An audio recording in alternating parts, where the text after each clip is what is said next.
Hello everyone. We know a stationary object is an object which is at rest with respect to its surrounding. For such an object to be in motion, it is necessary to apply something known as force. Now, you might be wondering what is force. Let me explain. Force is an external cause which tends to change the state of rest or the state of motion of an object. There are two main types of force, contact force and non-contact force. Today we are going to discuss frictional force, which is a contact force.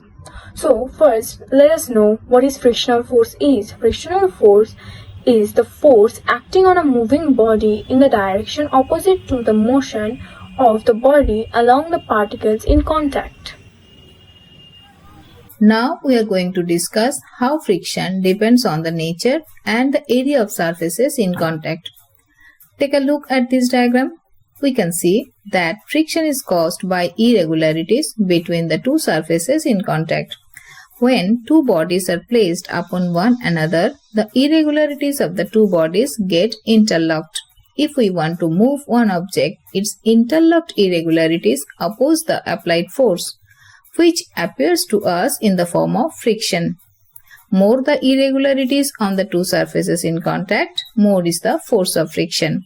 On smooth surfaces, there are a few number of irregularities, so the friction is less.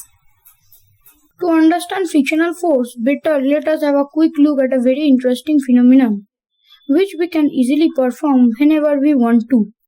To perform this, we will only need two books. If I divide each book into 2 or 3 sections and interlock them, we can easily pull them apart. It is nothing surprising, right? But it is where it gets interesting.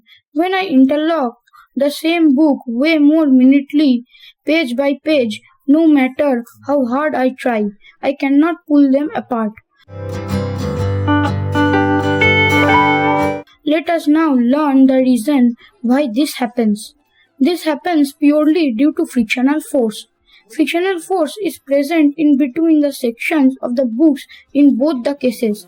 However, in the first case, it is very less because the area of the surface in contact of the two different books is very less, but in the second case, the area of the surface in contact of the pages of the books increases significantly. Thus, the forces of friction also increases. Therefore, the applied force required to pull them apart also increases significantly.